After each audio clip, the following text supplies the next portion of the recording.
So we're gonna start by looking at some of these methods for rotating areas between curves, under curves, around an axis to find a total area.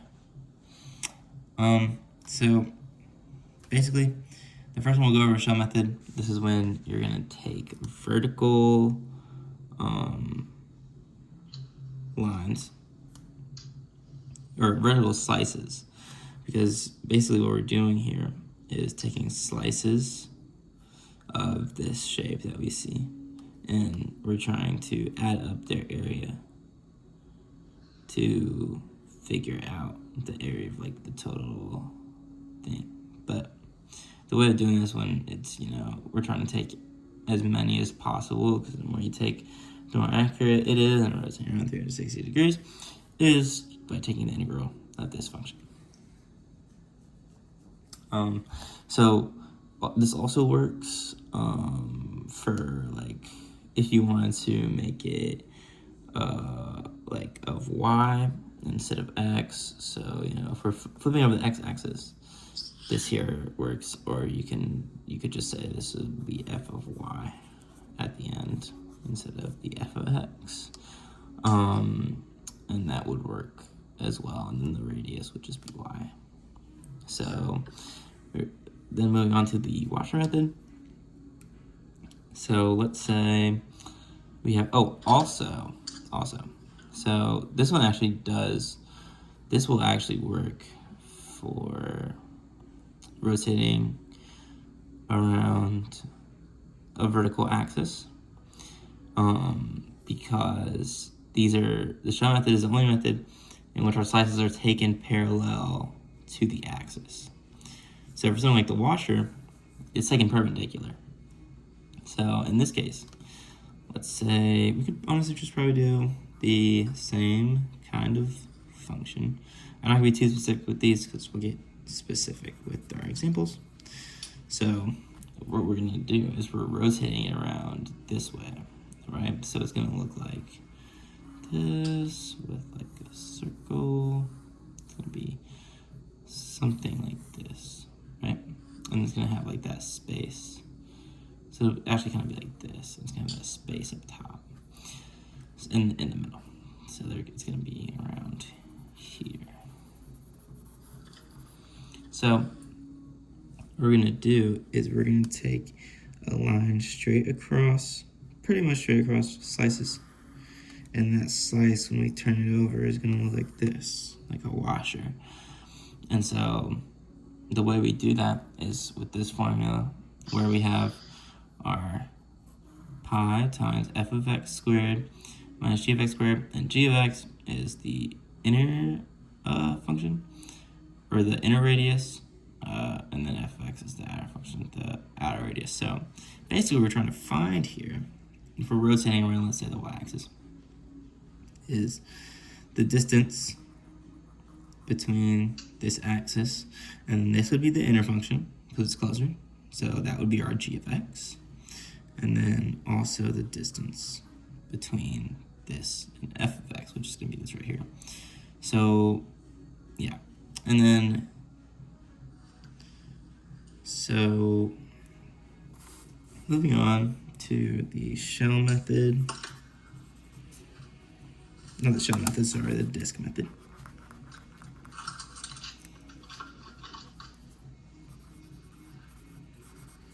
So this is a simpler one. This one doesn't typically deal, it's just not meant to deal with situations like these where, like, you rotate this on the y-axis where you're going to have this big gap here and this big gap here.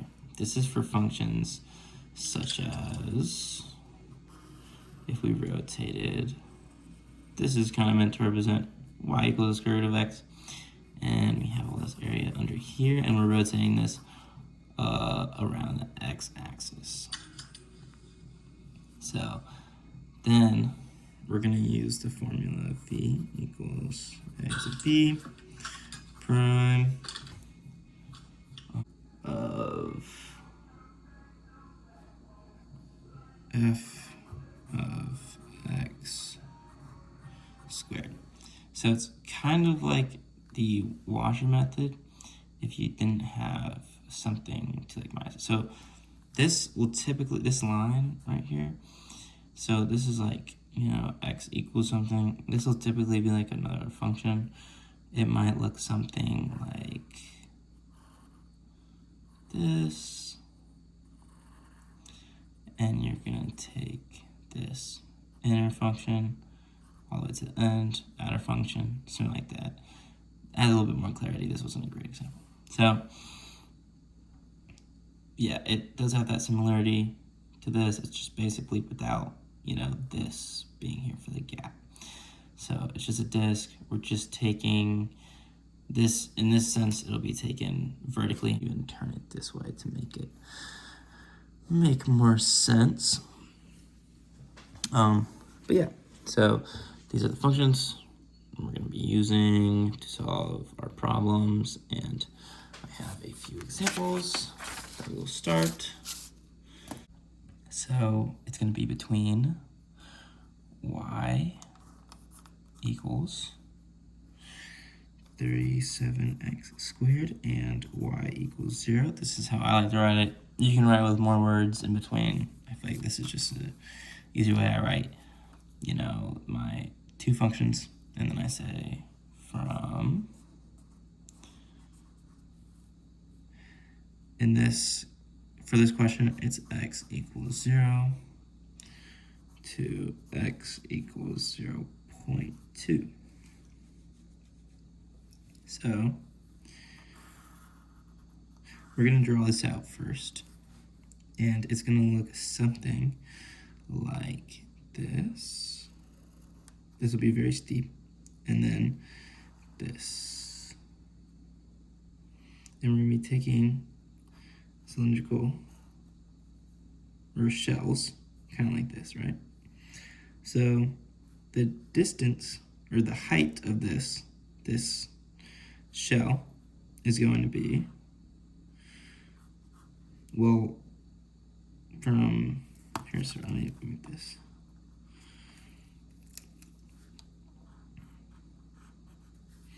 So the height, well, if we're looking at this point where it intersects, so this is going to be like, this isn't going to be this shape that we see, of course. We're trying to make this as small as possible. So we're just going to look at where this meets with this. And so it's simply, for this one, it's simply going to be 37x squared. And then for its width, or the radius of the shell, it's going to be from our axis of rotation to where the shell starts, this line right here. And that's going to be x. So our function, when we write it out, is going to be 2 pi from 0 to 0.2 of x times 37x squared. I'm going to bring this down to pi, and we're just going to start simplifying. This is, you know, more the easier part. 0 to 0.2 of 37x cubed. Okay, so we're going to take, we know, you know, some integration rules. We're going to take this 37 out, and we're going to make this 74 pi. You can leave it in there if you want to. I think that it's easier to take it out first. And then we have x to the third. Well, we know by our rules that all we have to do to evaluate the integral of x to the third is add a 1 up here on the exponent, and then bring that down here. So then we have 74 pi times, and we still have to use these, we still have to use our bounds. So we have x to the fourth over 4 from 0.2 to 0. And so we're not going to worry about the 0 in this case, because 0 to the fourth divided by 4 is still 0. You know, typically you would have your, like, you would evaluate this the top one, evaluate this the bottom one, and then have like your evaluation of this one minus the evaluation of this one. But in this case, I'm not gonna write it out because it's just 0. So it's just gonna simplify to 74 pi times 0.2 to the 4th over 4. And this is going to equal 0.0296 pi. So this one, pretty simple to start. The other ones, a little more tricky. There's a lot that can go into them, but this is pretty simple. Washer method. So our example for this one is going to be rotate, or find the volume of the area between y equals square root of x and y equals 1 over 8x squared rotated around y equals 2. Okay, so first we have to notice something that's different in this problem as opposed to the last one. And the difference is that they do not give us our bounds. This is very easy to find. It's just simple, addition, subtraction, simply. It can be, okay, that's not true. I'm just going to leave that. Yeah, this is very simple. You just set them equal to each other to find where they meet, and those will be your bounds. So we have the square root of x equals 1 over 8x squared. We're going to square both sides to make this simpler. So we have x equals 1 over 64x to the 4th. So then we're going to move this all over to one side. We're going to have 0 equals 1 over 64x to the 4th minus x, which simplifies to be x times 1 over 64x to the 3rd minus 1. And this, we have a situation like this where we have like an x separated, or we can just make this equal to 0. Because we're going to have to put these both equal to 0, and this does not simplify any further. This, however, move this down and have 1 over 64x to the 3rd minus 1 equals 0. So this looks complicated. Also, sorry, this makes it look like it's in the denominator. Let me rewrite this. 1 over 64. So we basically just want to figure out what cubed divided by 64 equals 1.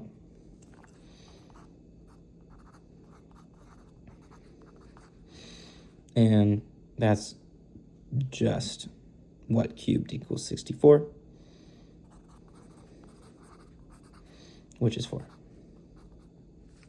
Whoops. Oh, well, we can just keep that. 4 equals x. Okay. So now that we've got that figured out, we have 0 and 4 as our bounds. So when we put this together in the equation, we have v equals, we're going to separate our pi out of our equation. If you remember, our equation is pi, v equals 0 from a to b, pi times f of x squared minus g of x squared. So now we're going to move on to, hold on, let me make sure. Oh, shoot, dx. So this is going to be just making a quick correction. Gotta have the dx here. I forgot to put in that detail. That's important. Make sure that's in the equation. So v equals pi from 0 to 4 of Now, let's draw this out really quickly because we're going to reach a point where we don't really know. We don't know what our inner function is. We don't know what our outer function is. And it's gonna be hard to write without visualizing it. So our y equals 1 over 8x squared is gonna look something like this. It's basically just your y equals x squared, but a little bit wider. And then we also have y equals the square root of x. And so we're gonna have this area in here that we're flipping. And we're using the washer method, remember, so we're gonna be taking our slices like that. We're rotating around y equals 2, which is gonna be right up here. And so we want to know what is our small radius of this, right? And what's our big radius of the washer? Basically, I'll just draw this washer again. It's this as well as this is what we need to know. So our inner radius, if we're rotating around here, it's gonna look a little something like this. And then it'll have, between here, a little gap, and then also it'll rotate around this point. So our inner radius, well, this is y equals our square root of x. So that's going to be our g of x. And then our outer is going to be our y equals 1 over 8x, which is going to become our f of x. So let's bring that back down here. But unfortunately, this is not the exact value. This would be about the exact value for our radiuses if this was like a disk example, which we'll get to, where there's no gap. But we have to mind the gap. And we have to see, well, this distance is going to be equal to y equals 2, but then also it's going to be minus the y value of, the function. Or 1 over x squared, sorry. So we're actually going to have f of x equals 2 minus 1 over 8x squared, and g of x equals 2 minus the square root of x. So our outer, remember, is 2 minus 1 over 8x squared.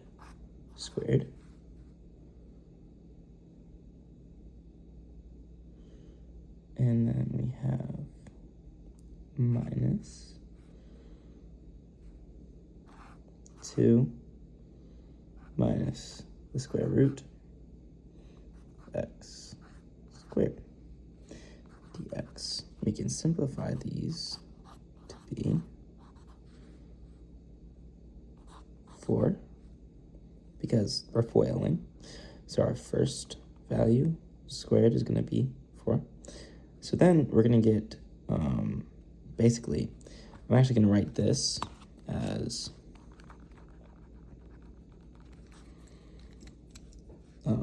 negative x squared over 8 to make it a little bit simpler. So when you think about it, you can do this on paper as well, but a lot of this FOILing can be done in your head. So we're gonna multiply this by 2 both times, or 2 times, because we're gonna have this 2 is gonna be multiplied by another negative x squared over 8. We're gonna have another 2 multiplied by this one. So it's gonna be minus 2 x squared over 8. And this is gonna simplify to negative x squared over 2, because that'll add up to being negative 4x squared over 8. Plus, well, this squared would just be positive, because it's negative, positive x to the 4th over 64. Now, we have to subtract 4 again, because it's the same, 2 times 2. And then we're going to have minus, because it's going to be this, like I said earlier, this times this twice. So it's going to be minus 4, because you're going to have 2. We're basically going to have 2 negative 2 square roots of x. And so those are going to add up to be negative 4 square root of x plus x, because x squared, or square root of x squared is x dx. Okay, so now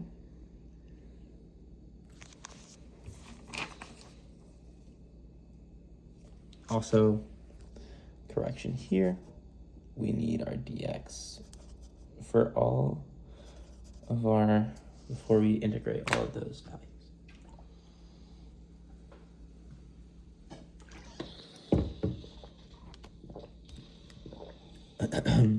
Okay, so now that we have these simplified, we're just going to do our subtraction. Equals pi 0 to 4 of 4 minus 4. That's going to cancel out. We're going to have negative x squared over 2 plus x to the 4th over 64. And then this minus will turn this into a plus. So we're going to have plus 4 square root of x, and then minus x dx. So before we start using these, we're going to block these off for now. Before we start using these bounds, we just need to integrate these, right? Because we're going to do this bounding is going to come into play when we have the entire integration done. But we're going to integrate these one by one because they're added and subtracted from each other. So if we have this, if we're going to integrate this, well, we already know that we can separate this to make it simpler. Well, this is basically negative 1/2 times x squared. So we're going to have negative 1/2 times the integral of x squared equals negative 1/2 times, well, we know our rule, plus 1, 2 plus 1. So it's going to be x to the 3rd over 3, which is then going to simplify to negative x to the 3rd over 6. Just multiplying our numerators right down there. So then we're going to move on to this right here, which again, it's just simplified to a fraction. It's 1 over 64 times x to the 4th. So we're going to have 1 over 64 times the integral of x to the 4th. Do the same thing, plus 1 over 4 plus 1 equals 1 over 64 times x to the 5th over 5. And then that's going to simplify to be x to the 5th over 320. So the next one we have is our 4 times the square root of x. Well, this is equal to 4 times x to the 1/2. So we're going to take out that 4 when we integrate. 4 integration of 1/2. And then this is going to equal 4 times x to the 3 over 2 over 3 over 2, which is going to equal, well, when we do dividing by a fraction, we can bring this denominator up. So it's going to equal 4 times 2x3 over 2 over 3, which equals 8x3 over 2 over 3. And then we have our negative x. We're going to take out the negative 1 integral x. And then we know that we can do the same thing. This is just a power of 1 over 1 plus 1. So this equals negative x squared over 2. This is just there, so it makes sense. Okay, well now we can actually put this back into where we started. So we're gonna have pi times, we have, we're gonna start from the top, negative x to the third over 6 plus x to the fifth over 320 plus, we'll say, we're just gonna put 8 over 3 times x to the 3 halves. Makes it look a little nicer. And then we have minus x squared over 2. And this is going to be evaluated from 0 to 4. So we're not going to worry about our 0 here, because like in the last problem, the 0, it'll only evaluate to 0.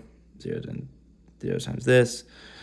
This will be 0 squared, this will be 0 squared, or 0 to the fifth, 0 to the third, all equal to 0. So we just need to plug in 4 to all of these x's right here, and then that multiplied by pi will be our answer. And you're going to find it to be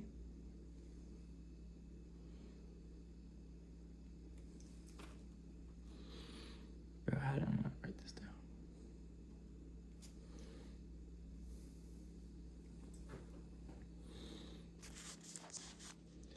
And you're going to find this to be 88 over 15 pi.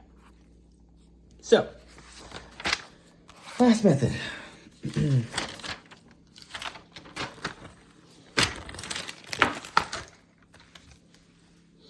Is going to be our disk method. So for this one, I will bring in some concepts. I think I might have like one more. Anyway, we're doing this method. So for this one, we're going to be doing the area under x equals y squared plus 2.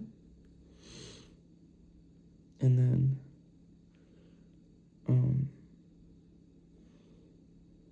y equals 0. So it's going to, when we draw our picture, it's going to look like this. We're going to have it, our y squared function is going to start up here. It's going to be like that. And then we're going to have this, which is, we're going to be rotating around x equals 4.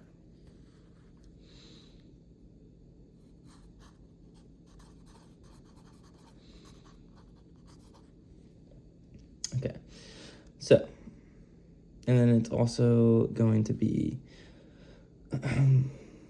bounded from, it's going to be bounded from 2 to 6. So, we're going to start this. So basically, when we're evaluating this, it's, the way I like to think about it is that it's like parallel to the y-axis. It's a y kind of line. Yes, it's x, or it's x equals 4, but it's a vertical line. And so when I see that, I'm thinking, okay, I need to get everything in terms of y if I'm doing the disk method, right? So we're gonna start by having x equal these values. So we have 2 equals y squared plus 2. And then we're gonna, we're gonna have 0 equals y squared. Y equals 0 will be one of our bounds.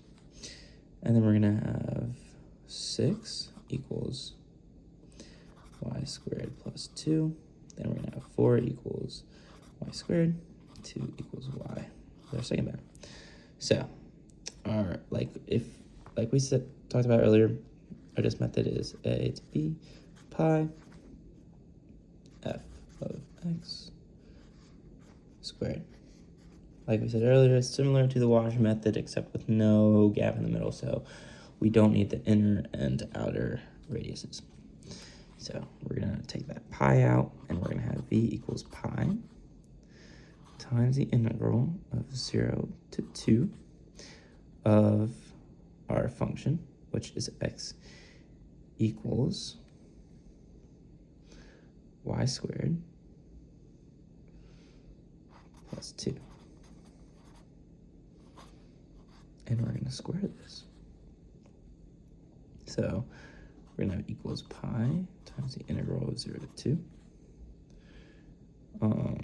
of y to the 4th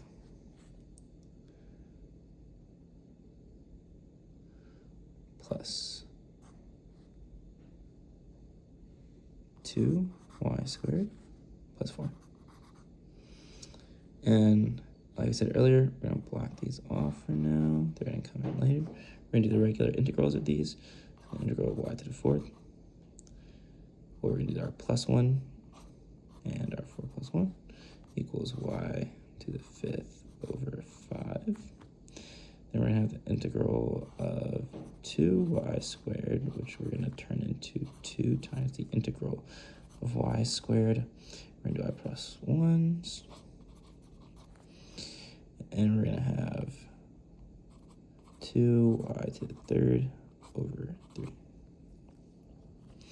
And then for 4, that's pretty simple, 4y. Okay, so now that we have this, we can evaluate it, and we'll have pi times y to the 5th over 5 plus 2y to the 3rd over 3 plus 4y. We have a 0 to 2. This is a 0 again, so we're not going to have to evaluate it here because it'll all be 0. And then we're going to have pi times 2 to the 5th over 5 plus 2 times 2 to the 3rd over 3 plus 4 times 2, which is going to be equal to 296 over 15 pi. And that is a few examples of how you use these methods to solve solids of revolution.